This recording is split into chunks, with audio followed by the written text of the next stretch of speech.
Hi everyone, thank you for joining me for Everything Spice. My name is Tanya and this is my channel.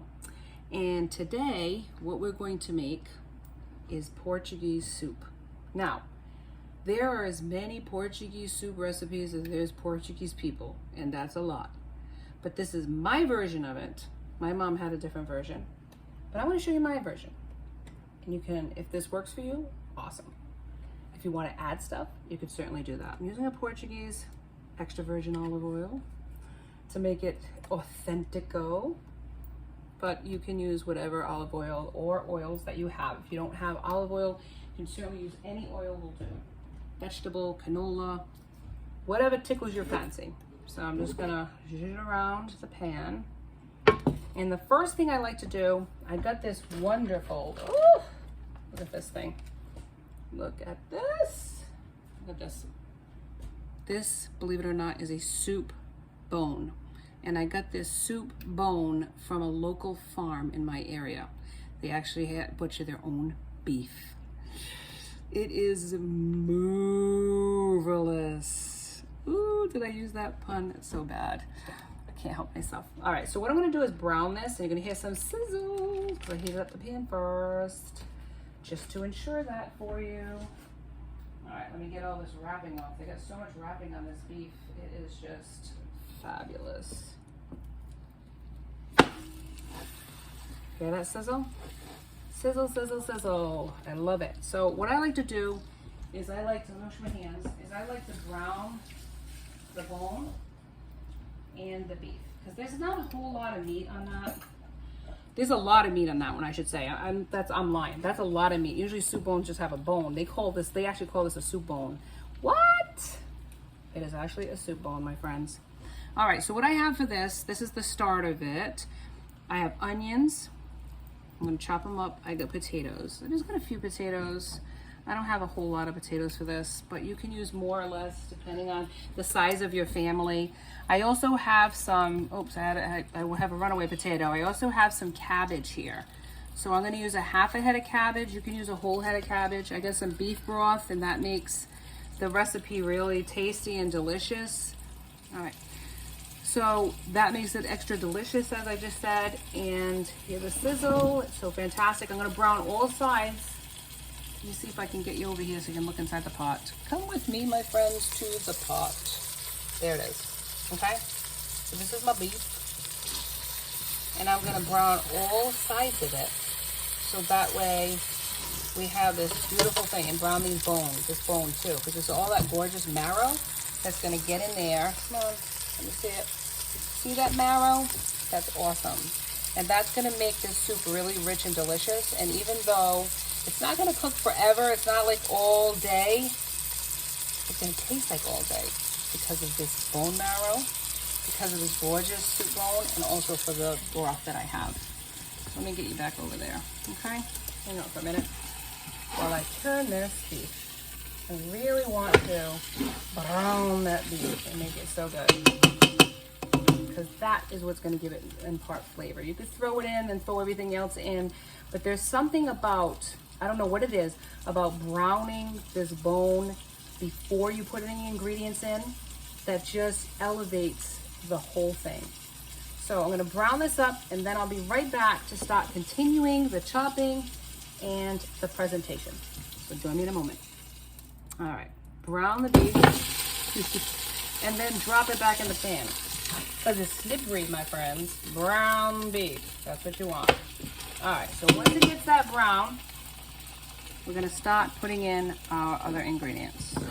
The onions, the cabbage. I'll do the cabbage first, because that takes the longest to cook. And all I do, try to get this down a little bit so you can see. Sorry about my hands in the way, peoples. Okay, just want you to see what I'm doing here. So just gonna slowly make like shredded cabbage. You don't want big chunks of cabbage in this, because it takes a long time to cook. It's already late in the afternoon, right? Work all day, like I did. Come home, and you're gonna make supper. Do you really want to spend all day waiting for soupish? No, you don't. You really, really don't. So put it in. Cover it up. And make sure there's all of this. It's a great way to get cabbage in your kids too, conversationally. You want to be able to get them to eat their veggies. Soup's not a way to go to. The soup smells so good. My kids like this soup, believe it or not. And other kids would like it too. You know? If they get in the kitchen with you and you teach them how to cook the soup, it's amazing what kids will eat when they actually take part in the baking and making of it. And they're just so proud, you know? Try it. You never know. It might work out for you. So, I'm going to cut up some onions now and get that in. Alright, cut it like this. How I do it is like this. Cut it, go like that. And cut up some onions. Hang on here. I'm hearing banging, it's just my son playing in his room, and he likes to yell and he likes to destroy things, so just disregard the yelling and the screaming. Okay? That's what I try to do. Alright, so this all in. Hello! Putting it in stages, just going along, baby. You can chop and drop this one too once you do the browning. You just throw everything in, and it really helps to just get it near that one pot wonder that you're looking for, you know. I love this because you can do this on a weekend too. You know, we have some time on your hands and you want to just throw it in there and let it go. It's like kind of like a slow cooker meal in a pan. It's just something that I had growing up with my mom. Not Portuguese, just French. She did her best to make Portuguese food though. As I get older though, I decided to make my own Portuguese soupish, and guess what? She liked mine better, she said. Thanks, Mom. Alright. Cut up your potatoes. Now you want to get them bite-sized, right? You want to cut up potatoes and have like big pieces of potato. Oh, maybe like that. If you like them smaller, cut them smaller. You don't want them too small because then everything, the potatoes will cook, right? And guess what isn't cooked? The soup. So you can wait on these potatoes as long as they don't get brown on you, because sometimes potatoes like to go brown on you. You can put them in some water, hold off on them, if that's what you want to do. You can throw them in now. Just know that this is a staged meal in a sense, because I also have to put in a can of, I'm going to put in 1 can. You can put 1 or 2 cans, it's up to you. But I'm just going to put in 1 can of kidney beans. They have light kidney beans, they got pink kidney beans, they got dark kidney beans, so many kidney beans. But kidney beans is the bean of choice for Portuguese people with Soup-Caldo, which means green soup, just so you know. That's what the official name of it is. We call it Portuguese soup, but it's actually Soup-Caldo. So we're going to put kale in it. Now you can put collard greens, which is the go-to. But it's so much easier these days to go to the market and get, or farmer's market, ooh, how about that one, and get yourself some kale. I got some beautiful kale at the farmer's market, and I said to myself, before it wilts, I gotta get it in the pot, because these are fresh ingredients that don't stay shelf, they don't have a shelf life, it's not frozen. That's what the great thing about going to the market is. You can think about, what do I want to cook tonight, or maybe next week. No, maybe not next week, but a couple of days from now. And buy accordingly, you know. There's so much sizzling and gorgeousness. Look at this, it even got even better. That's brown meat. Okay, now, it's time for our seasonings. Salt and pepper. I don't go too crazy with the seasonings on this. I know it's everything spice, but not every spice has to go into it. Traditional. Well, salt and pepper are my go-to spices for this particular meal. What I might do eventually is add some if I have it, if I want to do it, if I'm thinking about it. Yeah, I'll do it. I'm going to go there. Garlic powder. Not garlic salt, because that can impart too much craziness. I'm going to put a little zhuzh of that in there. And then, my secret. red pepper flakes. Now, not every Portuguese person puts this in. I'm gonna put a little bit in. A couple, maybe not that much. Maybe a little bit more. Right here, right? Don't tell anybody. This is our secret, remember that. Shh, I'm not gonna say a thing to people. But what this does is, right, because this is like more of a fall, winter meal. But I felt like doing it, so I'm gonna do it in the summer. But it's a fall, winter meal, right? The great thing about it is, what's fall and winter season? Cold season, food season, right? Nothing clears out some red pepper flakes in a soupish. This is such a healing soup, I'm telling you. It is gonna cure what ails you. If you're sick, make a pot. It is so delicious, and now you can know how to do it. Potatoes go in, my friends. Right now, put them in. Throw in some beef broth, and then just let it go. It's gonna have to cook for a while, okay? You have to cover this soupish with some beef broth, or if you don't like beef broth, you can use vegetable or chicken. But because there's a bone of beef in there, and you don't have to use it, this can be made vegetarian, where you don't add anything, where you use a meat substitute, right? You can do that. Though, I mean, we won't tell anybody that's Portuguese, right? This will be just between the two of us. We won't say a thing. I won't tell any vovos what you're doing.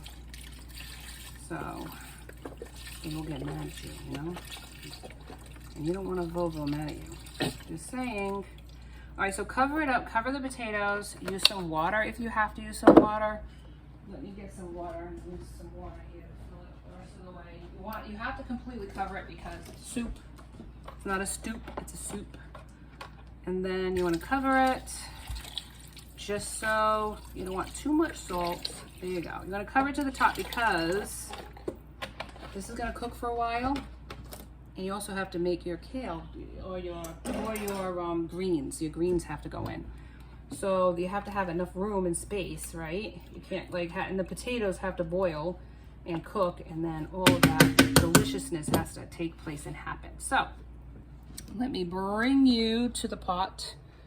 Here we go. This is what it looks like right now before it actually cooks the whole way through. But this is cabbage, onions, garlic powder, salt and pepper, the beef that we put in, the soup bone, as they call it. They call it a soup bone. I don't believe it. Then we have some beef broth. Any brand will do. I'm not endorsing anything with you. And this is it. And cabbage, right? The cabbage we shredded. So that's it. Now what we're going to do is let this cook down. Give it time to get happy. And I will return uno momento to show you the rest of the ingredients that go in, and then the final reveal of what this soup does. It's just, the smell in your house is so incredible. It's soupish caldine. It is Portuguese soup on everything spice. Stay tuned. All right, we're back for Portuguese soupish caldine, or Portuguese soup in English. What I'm doing here is I'm frying up the last of it. I was supposed to put it in and I forgot all about it, which is the most important part, the chorizo. Now, not to be mistaken for chorizo, it's not the same thing. They are smoked sausages, but they're not the same. See, this is a lighter color, it has more texture. Chorizo is more of has more paprika, I would say, in it. More different, a little bit different spices, but not the same. So we have, let me show you the package. And I'm not endorsing it, I'm just saying this is the package that I got, okay? It's chorizo. It says like chorizo, not chorizo. So it's not the same thing. You might substitute it, but it will change what it is. It won't be Portuguese soup, you know, basically. And we won't tell the vovos again. We won't say a thing. So now I'm going to add this to the soupish so that we can finish this with a home stretch. Now, for time purposes, I'm doing all of this in advance, okay? Otherwise, we'd have like an hour or more of a video, and we can't have that, right? Okay. Now, what I'm doing down here for the last of it, I have the curves, what they call the curves. What this basically is greens, right? Comes like this. Let me move this aside. Comes like this. And what you do is you just rip them off, the leaves. Rip them off. You can use like, a knife or your hands. Like I told you, as long as your hands are clean, they are the greatest tools that you have in your kitchen. Okay, so you take them off the leaves, discard the leaves, and then what you can do, if I can move this aside, is you just cut it up. Cut it up like this. I know, makes a lot of noise because it's a glass one. And then you put it inside the water, just like this. Voila.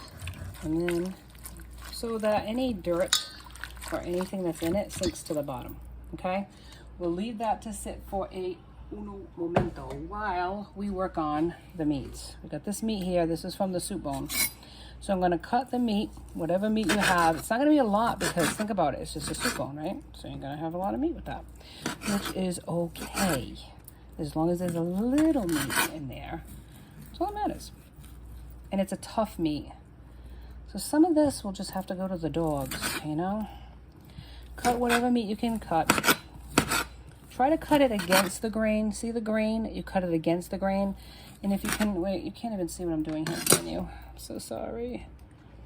All right, maybe you can see it now. Okay, so here's the grain. You want to cut opposite the grain. So this is the grain. This is the grain going this way, right? This way. You want to cut it opposite the grain. So what that does is it doesn't leave the meat hard, because how you cut meat can matter too. So we're going to put it in the soup, right? Zhuzh it around. It's looking good already, my friends. This is it. This is it. Then all we have to do basically is get these curves in, or the kale, or I think what I have here is collard greens. Collard greens. I love collard greens. I kind of like them better than the curves. Ooh, did I say that out loud? That's our little secret again. We got a lot of secrets here today. Lots of secrets. You can keep my confidence. I know it. I'm trusting you. All right, here we go. We're going to do this. Get this all rinsed out, so we don't have any excess water that weighs down or like dilutes our soup. We don't want to dilute our soup after we work so hard on it, right? So squeeze in place, and then that's it. And it looks like an awful lot. I know.